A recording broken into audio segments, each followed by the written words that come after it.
Hi friends, കഴിഞ്ഞ ആഴ്ച പുറത്തു വന്ന ഹേമ കമ്മിറ്റി റിപ്പോർട്ട് എല്ലാ വാർത്താ ചാനലുകൾക്കും തിരിച്ചടി സംഭവിച്ചിരിക്കുന്നു. വളരെയേറെ റേറ്റിംഗ് കിട്ടുമെന്ന് കരുതിയ പല ചാനലുകളും കഴിഞ്ഞ ആഴ്ച ബാർക്ക് റേറ്റിംഗിൽ താഴെ പോയിരിക്കുകയാണ്. മലയാള സിനിമയിലെ പീഡനങ്ങൾ ജനങ്ങൾ സ്വീകരണ മുറിയിൽ നിന്നും ഒഴിവാക്കിയെന്നും ഇത്തരം വാർത്തകൾ കാണാൻ പ്രേക്ഷകർക്ക് താല്പര്യമില്ലെന്നുമാണ് TRP വ്യക്തമാക്കുന്നത്. ഏഷ്യനെറ്റ് ന്യൂസ് ചാനലിനെ കടത്തിവെട്ടി മുൻപോട്ട് പോയ 24 തന്നെയാണ് ഏറ്റവും കൂടുതൽ തിരിച്ചടി ആയിരിക്കുന്നത്.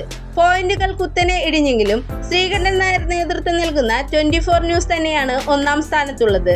രണ്ടാം സ്ഥാനത്തുള്ള റിപ്പോർട്ടർ ചാനൽ താഴേക്ക് പോവുകയും ഏഷ്യനെറ്റ് ആ സ്ഥാനത്തേക്ക് എത്തുകയും ചെയ്തു. മറ്റെല്ലാ ചാനലുകൾക്കും വലിയ മെച്ചമൊന്നും ഉണ്ടാക്കാൻ സാധിച്ചില്ലെങ്കിലും സംഘപരിവാർ ചാനലായ ജനം TV ഒരു സ്ഥാനം മുൻപോട്ടെത്തി 7ാം സ്ഥാനമായിരിക്കുന്നു. മലയാളികൾക്ക് കുടുംബമായിട്ടിരുന്ന് ഒരുമിച്ച് വാർത്തകൾ കാണാൻ സാധിക്കുന്നില്ല. എന്നിരുന്നാലും വരുന്ന ആഴ്ചകളിൽ ഇത് മാറുമെന്നും വിലയിരുത്തലുകൾ നിലനിൽക്കുന്നുണ്ട്. നിങ്ങൾ ഏത് ന്യൂസ് ചാനലാണ് കാണുന്നതെന്ന് കമന്റിൽ പറയുക. കൂടുതൽ സിനിമാ വാർത്തകൾ അറിയാൻ ഈ ചാനൽ സബ്സ്ക്രൈബ് ചെയ്യുക. നന്ദി, നമസ്കാരം.